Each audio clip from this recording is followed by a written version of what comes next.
मो ना हूँ सत्यव्रत साहू।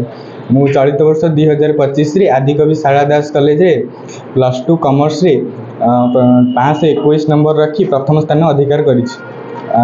यार श्रेय प्रथम मो बापा माँ को देवाक चाहूँगी जे कि परिवार आर्थिक अभाव सत्वे मत एत सपोर्ट कर तेणु मुझे कृतज्ञता ज्ञापन करुच्ची।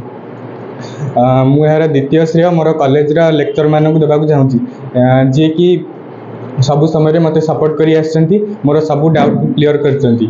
एवं मुझे तृतीय श्रेय मोर जो इंस्टीट्यूट रे रही पढ़ुली से इंस्टीट्यूट ओनर सनातन सार को देवाक चाहूँगी। जिते बड़े जहाँ भी मोर डाउट थाए मु सार ठार बुझी थाए, सार मोर सबु डाउट क्लियर करते।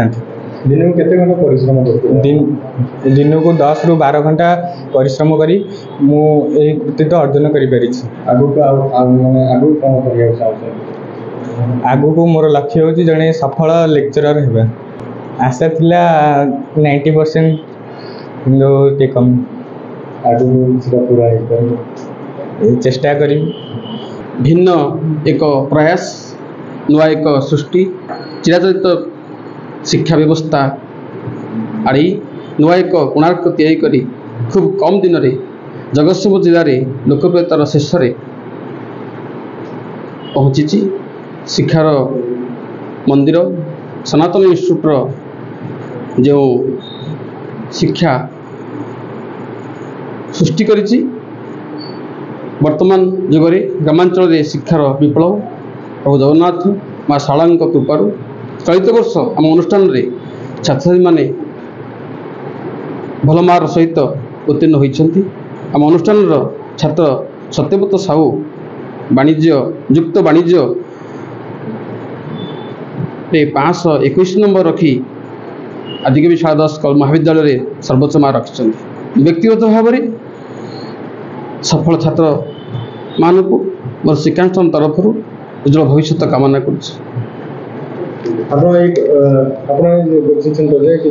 नुआ देखा मिली कंप्यूटर शिक्षा फ्री भी निश्चित भाव में आम अनुष्ठान तरफ बही सुविधा एवं कंप्यूटर फैसिलिटीज 4 खाइबार बंदोबस्त रखा जाए सुविधा पाए।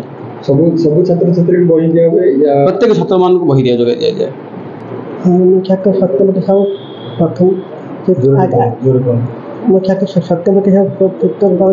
प्रथम स्थान अधिकार कर बहुत खुशी और मुझे भविष्य उज्जवल कामना करुँच। सत्यव्रत साहू बहुत योगा परिश्रमी और प्रत्यंग मेधावी प्रतिभा विकास कर पारि। भगवान पाखे उज्जवल भविष्य कामना करुँच।